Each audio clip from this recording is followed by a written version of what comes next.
चक्कर आने की जो सबसे बड़ी परेशानी है, यानी कि एक वर्टिगो क्लिनिक पर या एक फिजिशियन के पास अगर चक्कर आने के 100 केसेस आते हैं तो उनमें से लगभग 50 केसेस जो चक्कर आने की परेशानी के आते हैं वो BPPV के कारण आते हैं, यानी कि बेनाइन पैरोक्सिमल पोजिशनल वर्टिगो के कारण आते हैं। अब मैं बताता हूँ ये बेनाइन पैरोक्सिमल पोजिशनल वर्टिगो है क्या। दोस्तों, बेनाइन पैरोक्सिमल पोजिशनल वर्टिगो आपके इनर ईयर की प्रॉब्लम है, जिसमें कि आपको पोजीशन चेंज करने पर कभी भी और सडनली कुछ सेकंड के लिए बहुत इंटेंस चक्कर आते हैं। अगर आपने पहली बार इन चक्करों को महसूस किया है तो अधिकतर लोग ये बताते हैं कि पूरी दुनिया उल्ट पलट कुछ सेकंड के लिए उनको लगती है कि जैसे हो गई है। तो चलिए आज के वीडियो में मैं बताता हूँ कि ये बेनाइन पैरोक्सिमल पोजिशनल वर्टिगो क्या परेशानी है, इसको होने का कारण क्या है, क्या इसके सिम्टम्स होते हैं और कैसे इसका इलाज किया जाता है।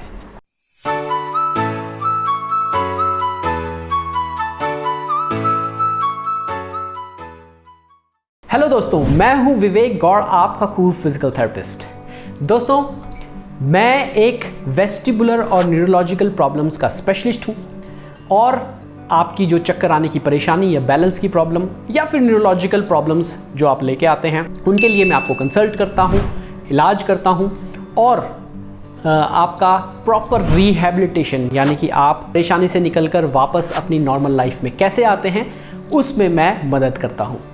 आज के वीडियो में मैं आपसे BPPV के बारे में डिस्कस करने वाला हूं। जैसे कि मैंने बताया, ये बहुत इंटेंस चक्कर आपको कुछ सेकंड तक लगते हैं, लेकिन अगर आप अपनी बॉडी की मूवमेंट, क्योंकि हम सब दिन भर में लगभग कई 100 कई हज़ार बार अपनी नेक की मूवमेंट करते हैं, पोजीशन चेंज करते हैं, साइड चेंज करते हैं, लेफ़्ट से राइट देखते हैं, तो उतनी बार आपको ये चक्कर महसूस हो सकते हैं। तो सोचिए कितनी मुश्किल ये प्रॉब्लम बन जाती है पेशेंट्स के लिए, स्पेशली उन पेशेंट्स के लिए जिन्होंने पहली बार इतने इंटेंस चक्कर महसूस किए होते हैं।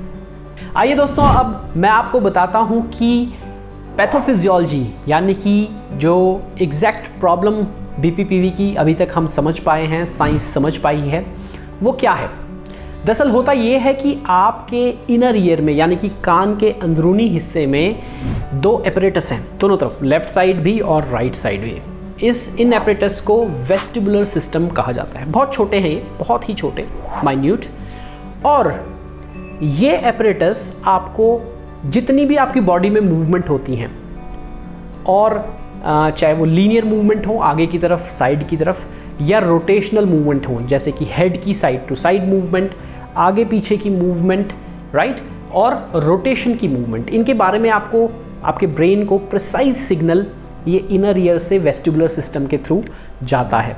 याद रखें, ये बहुत ही फाइन ट्यून्ड एक्टिविटी है जो वेस्टिबुलर सिस्टम आपके ब्रेन को इन्फॉर्म करता है, और जिसके चलते आप अपनी बॉडी का वर्टिकल पोस्चर रख पाते हैं, यानी कि सीधा खड़े हो पाते हैं, मूवमेंट कर पाते हैं, अपनी स्पाइन को स्टेबल रख पाते हैं, गर्दन को अपनी स्पाइन के ऊपर स्टेबल रख पाते हैं और अपने दोनों पैरों पे अच्छी तरह से अपना बैलेंस बना के खड़े हो पाते हैं। सो ये एक बहुत ही इम्पॉर्टेंट सिस्टम है। अब दरअसल होता क्या है कि कुछ लोगों में इस वेस्टिबुलर सिस्टम में जो कैल्शियम के क्रिस्टल आमतौर पर हर किसी में बनते रहते हैं, टूटते रहते हैं, एब्जॉर्ब होते रहते हैं, वो कुछ ज़्यादा रेट पर टूट कर अपनी जो लोकेशन है, अपनी जो पोजीशन है, वहाँ से टूटकर डिसलॉज हो जाते हैं, और कैनाल्स में, वो कैनाल्स जो आपकी हेड की रोटेशनल मूवमेंट के बारे में ब्रेन को जानकारी देती है, वहाँ जाकर पहुँच जाते हैं। इससे दिक्कत होती ये है कि जितनी भी बार अब आप मूवमेंट करेंगे, ये कैल्शियम के क्रिस्टल उस कैनाल के अंदर तैरते रहेंगे और गलत इन्फॉर्मेशन आपके ब्रेन को भेजते रहेंगे। यानी कि अगर आपकी मूवमेंट जिस डायरेक्शन में हुई है उससे डिफरेंट डायरेक्शन की मूवमेंट को आपके ब्रेन को इन्फॉर्मेशन भेजते हैं, जिसके कारण कि आपको सडन चक्कर लगता है, बहुत तेज़ और इंटेंस चक्कर लगता है, और उसके कारण आपको बेसिकली चक्कर आना महसूस होता है। तो ये इसकी पैथोफिजियोलॉजी है, ये इसके पीछे का कारण है। चलिए दोस्तों, बात करते हैं सिम्टम्स के बारे में। तो सबसे बड़ा जो सिम्टम है वो वर्टिगो ही है, यानी कि चक्कर आना। लेकिन ध्यान रखें, आमतौर पर ये चक्कर 1 मिनट या उससे कम ड्यूरेशन के होते हैं। सो BPPV के जो चक्कर होते हैं वो 1 मिनट से कम ड्यूरेशन के होते हैं। अगर आप 1 मिनट से ज़्यादा हैं, कई मिनट तक हैं, तो वो या तो BPPV की एक डिफरेंट फॉर्म हो सकती है, या वो मेनियस डिजीज़ हो सकती है, या वेस्टिबुलर न्यूराइटिस जैसी प्रॉब्लम हो सकती हैं।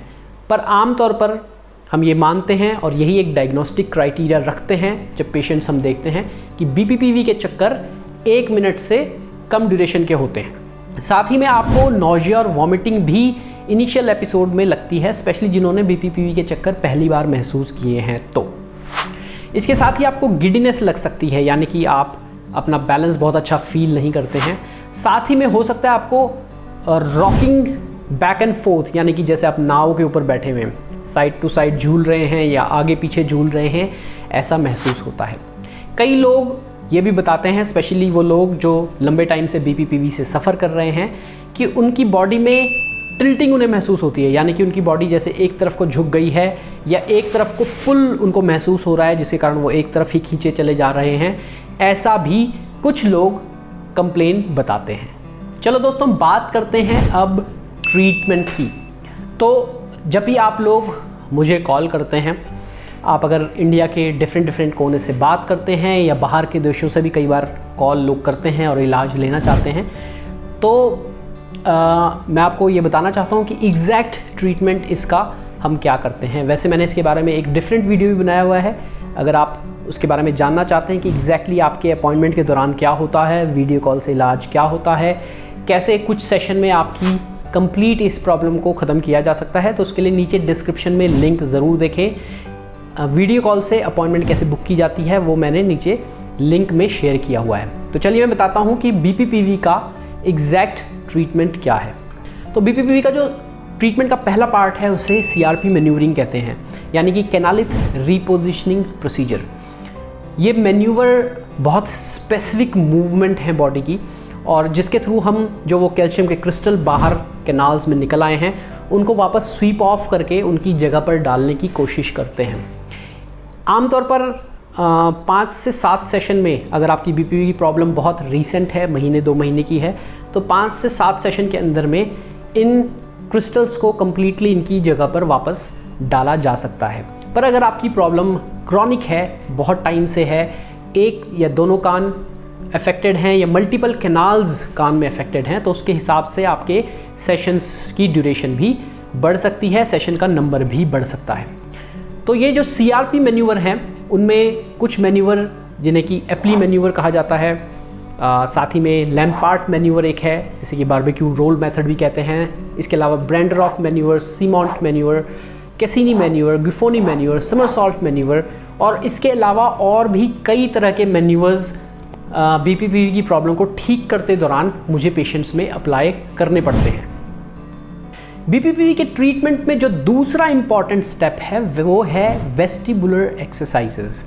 ये वेस्टिबुलर एक्सरसाइजेज लगभग 15 से 20 एक्सरसाइजेज का कलेक्शन है, और इन एक्सरसाइजेज को करने से आपकी बेसिकली जो मिस इन्फॉर्मेशन, गलत इन्फॉर्मेशन वेस्टिबुलर प्रॉब्लम होने के कारण बॉडी में जनरेट हो रही थी, उसको हम करेक्ट करने की कोशिश करते हैं।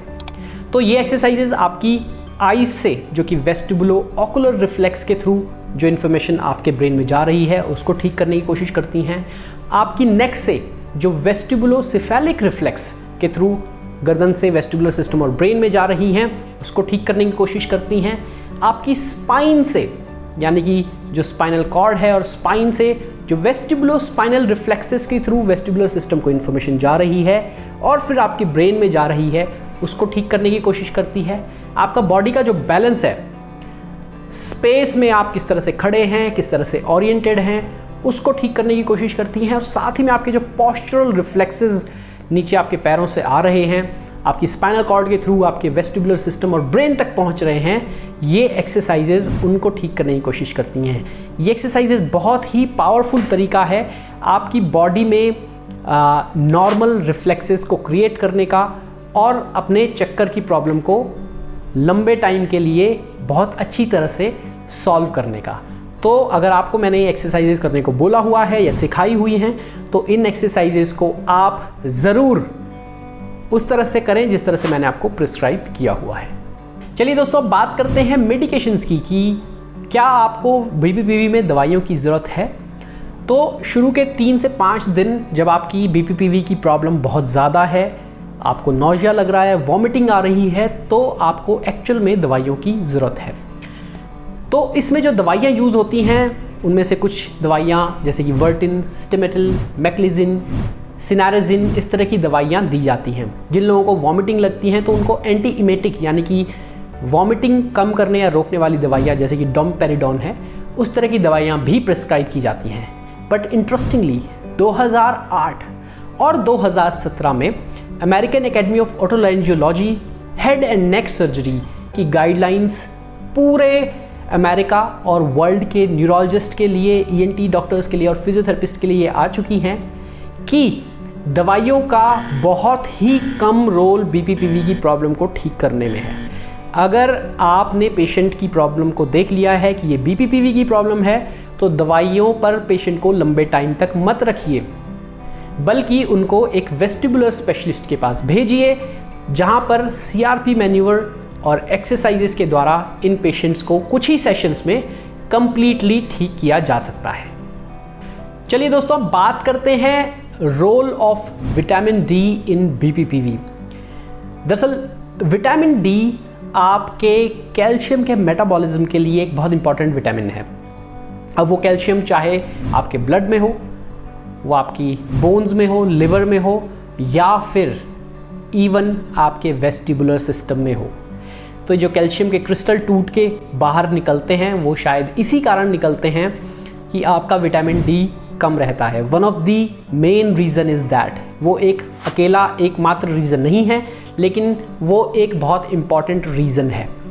तो अधिकतर लोग जब मेरे से कंसल्टेशन करते हैं तो उनको विटामिन डी का सप्लीमेंट लेने को दिया जाता है। आमतौर पर विटामिन डी का सप्लीमेंट देने से पहले मैं एक विटामिन डी का ब्लड टेस्ट करने को कहता हूं, जिससे हमें पता चल जाए कि आपका विटामिन डी का लेवल किस लेवल पे है।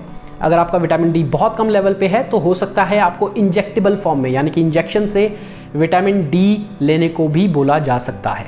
चलिए बढ़ते हैं आगे और मैं बात करता हूँ आपसे बीपीपीवी के रिलैप्सेस के बारे में। तो कई लोग मुझसे ये पूछते हैं कि क्या ये बीपीपीवी की प्रॉब्लम जब आप एक बार ठीक करते हैं तो ये परमानेंटली ठीक हो जाती हैं या ये बार बार आती रहती हैं। अधिकतर लोग जब मेरे पास बीपीपीवी की प्रॉब्लम लेके पहुंचते हैं तो वो कई तरह के डॉक्टर को ऑलरेडी दिखा चुके होते हैं, कई तरह की दवाइयाँ खा चुके होते हैं, कई तरह का इलाज ले चुके होते हैं। तो और उसके बाद भी जब प्रॉब्लम सॉल्व नहीं होती, बार बार आती रहती है, तो सबसे पहले एक कंसर्न पेशेंट का यही रहता है कि हम इलाज तो लें, पर ये कब तक परमानेंटली प्रॉब्लम सॉल्व रहेगी।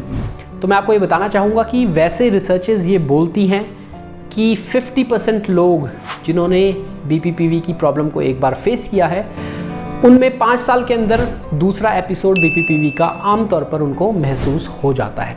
ये रिसर्चेस कहती हैं। मेरा पेशेंट का डेटा ये कहता है कि जितने लोगों को मैंने अभी तक ट्रीट किया है उसमें 10% से कम लोग ही मेरे पास वापस अपनी बीपीपीवी की प्रॉब्लम के लिए आते हैं। तो दैट मीन्स जो ट्रीटमेंट मैं दे रहा हूँ वो 90% सक्सेसफुल ट्रीटमेंट है, one of the highest percentage, जिसमें कि बीपीपीवी की प्रॉब्लम को बहुत अच्छी तरह से बहुत लंबे समय तक परमानेंटली 90% लोगों में ख़त्म किया जा सकता है। लेकिन इसका एक और एडवांटेज देखिए, जब आप मेरे से इलाज लेते हैं तो एक आप अपनी प्रॉब्लम के बारे में इन्फॉर्म्ड रहते हैं कि ये प्रॉब्लम आखिर हुई क्यों। 2, आप ऑलरेडी एक्सरसाइजेज सीख चुके होते हैं अगर आप मेरे से एक बार इलाज ले चुके हैं तो। 3, जब आप मेरे पास आपको अगर दोबारा बीपीपीवी का एपिसोड आया है तो आमतौर पर मैं आपको ये बताता हूँ कि आपको बहुत ज़्यादा सेशन लेने की ज़रूरत नहीं पड़ती। आमतौर पर अगर साल, 2 साल, 5 साल, 10 साल में कभी दोबारा ये प्रॉब्लम आती है तो आपको पहले तो ये पता होता है कि क्या करना है, और दूसरा आपको केवल 2-3 सेशन लेने के बाद ही कंप्लीट आराम दोबारा से बहुत लंबे समय तक आ जाता है। तो मैं आपको ये बोलना चाहूँगा कि अगर आपको बीपीपीवी या पोजिशनल वर्टिगो है तो आप मुझसे कंसल्टेशन लें, इलाज लें और बहुत लंबे टाइम तक आप इस प्रॉब्लम को कंप्लीटली ख़त्म कर सकते हैं। आइए दोस्तों, अब बात करते हैं दूसरा टॉपिक जो बहुत कॉमनली लोग पूछते हैं कि बीपीपीवी में क्या लॉन्ग टर्म प्रॉब्लम रह सकती हैं। 99.99% लोगों को, मतलब 1000 में से 999 लोगों को कोई लॉन्ग टर्म प्रॉब्लम नहीं रहती है। एक बार जब आप हमसे इलाज लेते हैं और आपकी प्रॉब्लम को हम सक्सेसफुली ठीक कर चुके होते हैं तो 99.99% लोगों में, अधिकतर लोगों में मतलब ये प्रॉब्लम नहीं होती है। बहुत बड़ा परसेंटेज है ये, मतलब 1000 में से अगर 999 लोग बिल्कुल ठीक हो जाते हैं, लंबे टाइम तक परेशानी उनको नहीं होती हैं। कुछ पेशेंट को अगर होती है तो उनको 1, 2, 3 सेशन के अंदर ही फिर से कंप्लीट आराम आ जाता है। तो ये एक बहुत अच्छा परसेंटेज है। लेकिन मैं ये बोलना चाहूँगा कि हो सकता है कि आपकी बीपीपीवी की प्रॉब्लम के साथ आपको वेस्टिबुलर माइग्रेन की प्रॉब्लम हो, एंडोलिम्फेटिक फिस्टुला की प्रॉब्लम हो, या आपकी प्रॉब्लम पहले बीपीपीवी की रही हो, बाद में मेनियर्स डिजीज़ हो जाए। तो अगर आपको एक से ज़्यादा प्रॉब्लम है या एक से ज़्यादा कान आपका इन्वॉल्व है, दोनों साइड है, मल्टीपल कैनाल हैं, तो हो सकता है कुछ समय तक या लंबे समय तक आपको इसके साथ में परेशानी रहे। लेकिन बहुत अच्छा चांस है कि आपको इस तरह की परेशानी लंबे समय तक परेशान नहीं करेगी और उसको हम कंप्लीटली ठीक कर लेंगे। ऑलराइट दोस्तों, तो जैसे कि मैंने बताया कि मैं एक वेस्टिबुलर और न्यूरोलॉजिकल प्रॉब्लम का स्पेशलिस्ट हूँ। आज के वीडियो में मैं आपको ये बता रहा था कि बीपीपीवी की प्रॉब्लम क्या होती है, उसका कारण क्या है, उसके सिम्टम कैसे आते हैं और कंप्लीट इलाज उसका कैसा किया जाता है। तो अगर आपको बैलेंस की प्रॉब्लम है या चक्कर आने की प्रॉब्लम है, तो मैं अपने चैनल पर कई तरह की मैन्यूवर्स और एक्सरसाइजेज आपको सिखाता हूँ। आप मेरे चैनल को ज़रूर सब्सक्राइब करें और साथ ही में मेरी जनरल मेंबरशिप को भी ज्वाइन करें, जिसमें मैंने कई तरह के मैन्यूवर्स और साथ ही वर्टिगो की प्रॉब्लम की जो 10 स्टेप की एक्सरसाइजेज हैं उनको भी मैंने मेंबरशिप में मैं डाल रहा हूँ। ये एक बहुत ही सस्ती और पॉकेट फ्रेंडली मेंबरशिप है, इसलिए यूट्यूब पर मेरी मेंबरशिप कम्युनिटी का आप पार्ट बने और आप हमें अपना सपोर्ट ज़रूर दें। तो दोस्तों, आज के वीडियो में इतना ही। Keep moving, keep fit, stay healthy. मैं हूँ विवेक गौड़, आपका कूल फिजिकल थेरेपिस्ट। मैं देखूंगा आपको नेक्स्ट वीडियो में। तब तक के लिए बाय बाय।